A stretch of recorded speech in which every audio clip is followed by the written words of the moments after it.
Chapter 1. I Go to Sea. I was born in York in 1632. Even as a young boy, I had wanted to go to sea. My father did not want me to.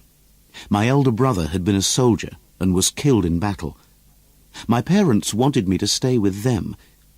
"Be content," my mother said to me. Perhaps I should have done as they asked. You, the reader, can judge when you have heard my story.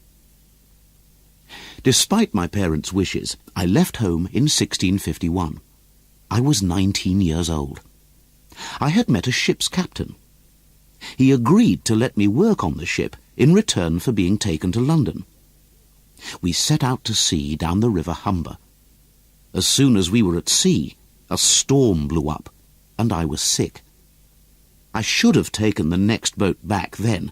It should have been a warning to me. I was sick for 2 days.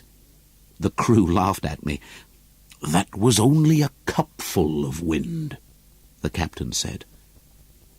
I understood what he meant a few days later. A real storm blew up. The sea rose as high as a mountain, and waves crashed down on the decks. The sails were trimmed. We all worked on pumping out the water, but it was no use.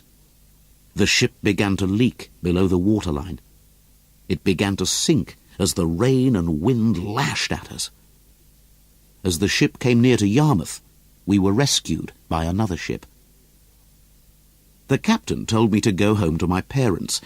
He said I was bad luck. Perhaps I should have taken his advice, but I was too ashamed to go home.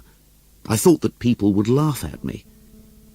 After we had been saved, I was taken to an inn by the docks. There was another captain there. We got talking. He was looking for a cabin boy. I took the job, and we set out for Guinea the next day. "Too late to turn back now," I said to myself as we left. This captain was good to me. He showed me how to buy and sell goods for a profit. I came back from the voyage with £300 of my own money. This was the only time I had any luck on ships. I now set up as a trader in my own right. So the next trip was planned, and we set off for Africa. We were between the African coast and the Canary Islands when we saw a sail. It gained on us.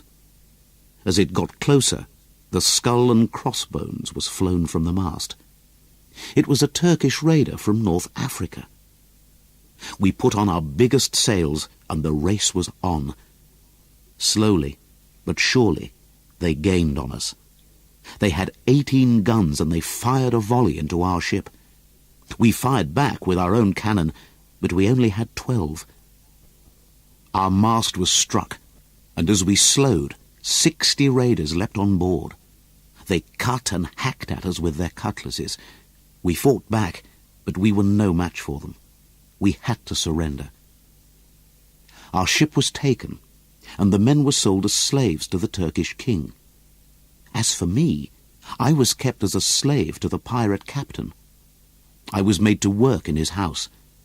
Once again, I began to think that I should have stayed at home. I worked as a slave for 2 long years before I had the chance to escape.